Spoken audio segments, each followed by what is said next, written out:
नमस्कार, मी सोनाली. कॅफे किचनमध्ये आपलं स्वागत आहे. तर आज आपण पाहणार आहोत खुसखुशीत अळूची वडी.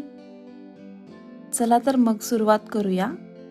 त्यासाठी लागणारं साहित्य: अळूची पाने, 1 वाटी बेसन पीठ, तांदळाचे पीठ, अर्धी वाटी चिंचेचा कोळ, 4 ते 5 मिरच्या, 1 कांदा, कोथिंबीर, आले लसूण, धने पावडर, हळद, जिरे पावडर, मीठ आणि लाल तिखट. सर्वात आधी आपण एका बाउलमध्ये 1 वाटी बेसन पीठ घेऊयात.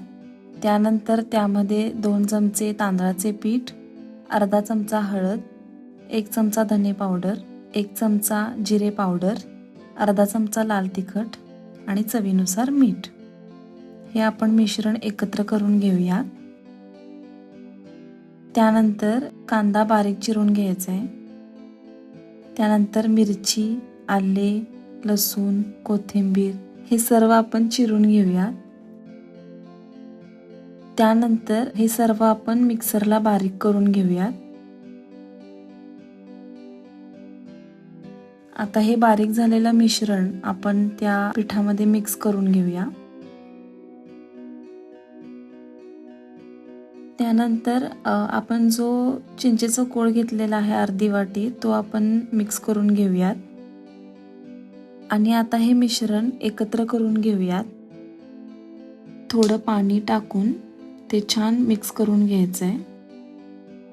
आणि बारीक चिरलेली कोथिंबीर टाकून हे मिश्रण छान मी एकत्र करून घेते. गरज असेल तर आणखी थोडं पाणी टाकू शकता. आता आपण अळूची पाने घेऊयात. त्याचे देठ अशा प्रकारे काढून घ्यायचे आहेत. आता एक अळूचं पान घेऊन तयार केलेलं मिश्रण त्याच्या उलट्या बाजूला आपण लावून घ्यायचं आहे. त्याच्यानंतर त्याच्यावर दुसरं पान ठेवायचं आहे. त्याच प्रकारे दुसऱ्या पानावर सुद्धा पीठ लावून घ्यायचं आहे. परत आणखी एक पान ठेवते मी. अशा प्रकारे त्याच्यावर पीठ लावून घ्यायचं आहे.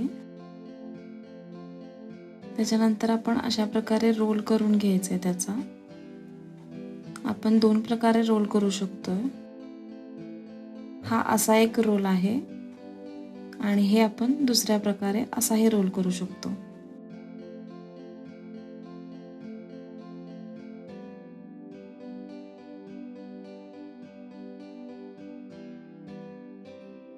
अशा प्रकारे आपण हे पीठ लावून त्याचे रोल बनवून घेतलेले आहेत.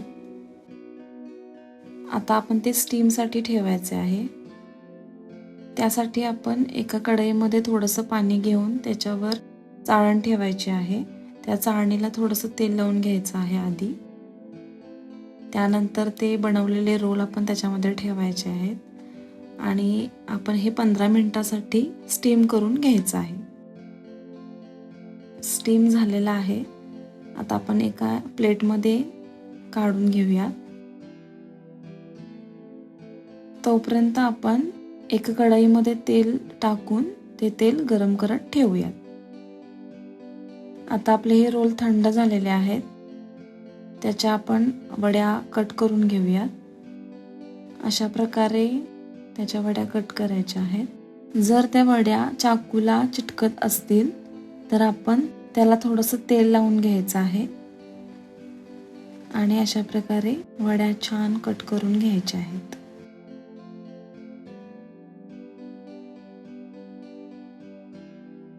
अशा प्रकारे सर्व वड्या आपल्या कट करून झालेल्या आहेत.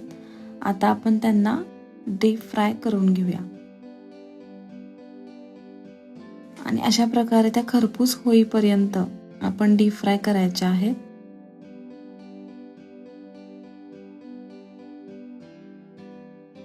अशा प्रकारे आपल्या अळूच्या वड्या तयार आहेत.